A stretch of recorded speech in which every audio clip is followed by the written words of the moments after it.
कि देखना एक बच्चा 17 साल का है, उसने अपनी लाइफ का गोल डिफाइन किया जिसको वो पूरा करके गया। एक लेटर, एक ख़त एक भाई को मिलता है कि भाई आप हमारी इस टाइम मदद के लिए आएँ, हमारी हेल्प के लिए आएँ, हम इस टाइम परेशान हैं, हम इस टाइम तकलीफ़ में हैं।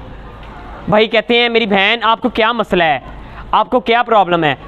बहना ने कहा भाई इस टाइम हम राजा दाहर के कब्ज़ा में हैं, हमारे साथ जुल्म होता है, हमारे साथ ज़्यादतियाँ होती हैं, प्लीज़ आप हमारी मदद के लिए आएँ।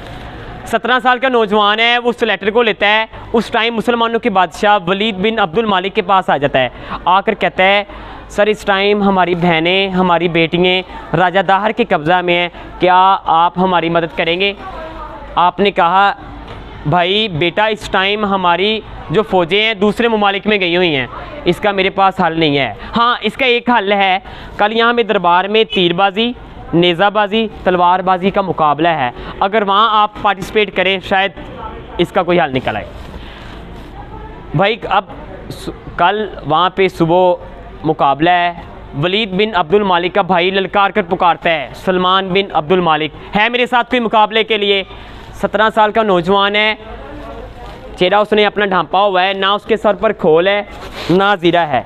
लोग देखकर परेशान हैं, यार ये तो कत्ल हो जाएगा, ये शहीद हो जाएगा, ना इसके सर पर खोल है ना ज़ीरा है।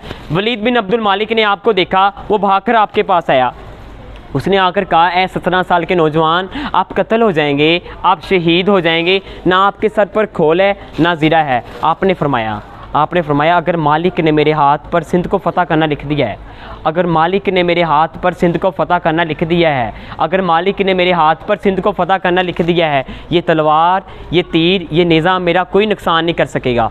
ये तलवार, ये तीर, ये मेरा कोई नुकसान नहीं कर सकेगा।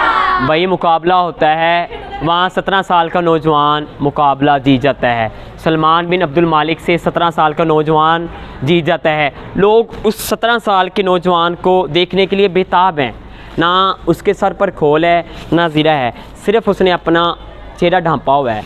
वहाँ पे वो एक स्पीच करता है, मेरे भाइयों इस टाइम हमारी बहनें राजा दाहर के कब्ज़ा में हैं, मेरे साथ कौन कौन जाएगा उनकी आज़ादी के लिए। यकीन करें वहाँ पे ऑडियंस हजूम, वहाँ आपके साथ जाने के लिए लोग तैयार हो गए। 8 से 9 हज़ार का लश्कर जाने के लिए तैयार हो गया।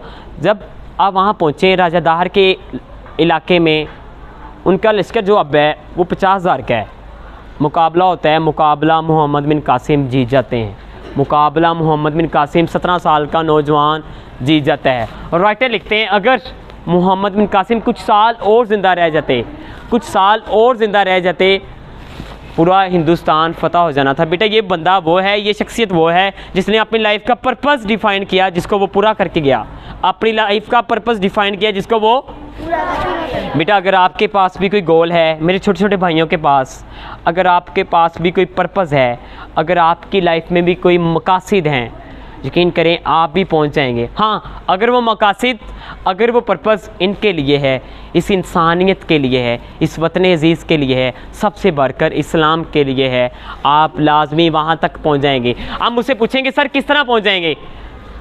पाकिस्तान बना है 1447 में, कायद का विसाल हुआ है 48 में, कायद का विसाल हुआ है भाई उनके पर्पस ने उनकी हिफाजत की, उनके पर्पस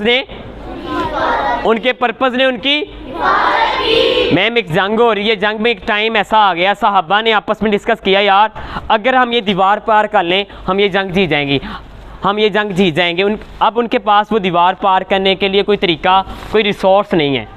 उसमें एक साहबी हाथ खड़ा करते हैं, कहते हैं यार अगर आप मुझे नेज़ों पे उछालें मैं दूसरी तरफ चले जाऊंगा, हम ये जंग जीत जाएंगे। उन्होंने कहा ऐसे तो आपको मौत आ जाएगी, ऐसे तो आपको आपने फरमाया मुझे मौत नहीं आएगी, मुझे मौत नहीं आएगी। उन्होंने कहा क्यों। आपने फरमाया मेरे आका सल्लल्लाहु अलैहि वसल्लम, बेटा जब भी मैं सिर्फ भाइयों के लिए आया हूँ यार, सिर्फ आपके लिए आया हूँ बेटा, जब भी हमारे आका सल्लल्लाहु अलैहि वसल्लम उनका नाम आए, आपके सीनों पे हाथ हो, आपने नज़रें झुकाई हो, मैम इनकी तरफ कैमरा करना है आपने, मेरे आका सल्लल्लाहु अलैहि वसल्लम कि मोहम्मद से वफ़ा तुमने तो हम तेरे हैं, ये जहाँ चीज़ है क्या लोहो कलम तेरे हैं।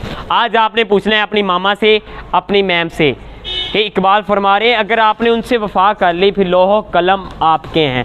मैम सिर्फ ये बता दें लोहो कलम क्या है, लोहो कलम क्या है, आज सर्च करनी है। उन्होंने कहा मेरे आका सल्लल्लाहु अलैहि वसल्लम आपने फरमाया था आप फ़लाँ मुल्क के गवर्नर बनेंगे, इतने अमीर होंगे, उसके बाद आपको मौत आएगी, आपको नेज़ों पे उछाला जाता है, आप दूसरी तरफ चले जाते हैं, दुबले पतले से हैं, वो एक बार आप पे हमला करते हैं, आप बीच से निकलते हैं, किले का जाकर दरवाज़ा खोल देते हैं, मुसलमान ये जंग जीत जाते हैं, मुसलमान ये जंग जीत जाते हैं। बेटा अगर आपके पास भी मकसद है, अगर आपके पास भी पर्पज़ है, इस छोटी सी उम्र में फर्स्ट ईयर का स्टूडेंट कहता है मेरी लाइफ का कोई मकसद नहीं है, अगर आपके पास कोई मकसद है यकीन करें आप भी लाजमी वहाँ तक पहुँच जाएंगे।